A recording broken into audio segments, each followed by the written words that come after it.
وَيْلٌ لِكُلِّ ہُمَزَةٍ لُمَزَةٍ، اس کے اندر بھی اللہ نے بڑے ہی ایک خطرناک لفظ کے ساتھ سورت کو شروع کیا ہے۔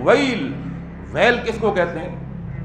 اللہ کے نبی صلی اللہ علیہ وسلم نے فرمایا کہ ویل جہنم کی وادیوں میں سے ایک وادی ہے، روزانہ 70,000 مرتبہ جہنم کی آگ اس وادی میں لگنے والی آگ سے پناہ مانگتی ہے۔ کتنی خطرناک وادی ہوگی وہ، روزانہ پناہ مانگتی ہے۔ کہ اللہ تو نے ہمیں بھی آگ بنایا ہے، لیکن جو آگ ویل کے اندر جل رہی ہے نا، ہمیں اس میں داخل مت کیجیے۔ یعنی آگ میں جلنے سے ڈر رہی ہے، آگ سے ڈر رہی ہے، اور وہ لوگ جو اس آگ میں ڈالے جائیں گے ان کا کیا حال بنے گا؟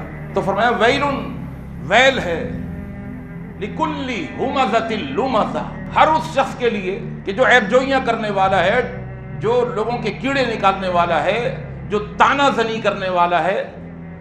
ہمزہ اور لمزہ کا فرق اس طرح سمجھ لیجئے، لام اور میم اور زا اگر تانا زنی کی جائے زبان سے تو اس کو کہتے ہیں قرآن مجید کے اندر لمز کہتے ہیں زبان سے تانا زنی کرنا، اور اگر تانا زنی کی جائے زبان سے نہیں بلکہ اشاروں سے، آنکھوں سے، کنکھیوں سے، منہ بنا کر، ایکٹنگ کر کے، یہ بھی تانا کرنے کا ایک طریقہ ہوتا ہے۔ منہ ٹیڑھا کر کے اس طرح آدمی منہ بنا رہا ہوتا ہے عجیب سا، تو یہ منہ ٹیڑھے کر کر اپنے ہونٹوں کو موڑ کر اشارے کے ساتھ کسی کی تذلیل کرنا، تضحیک کرنا، اس کو کہتے ہیں ہمز۔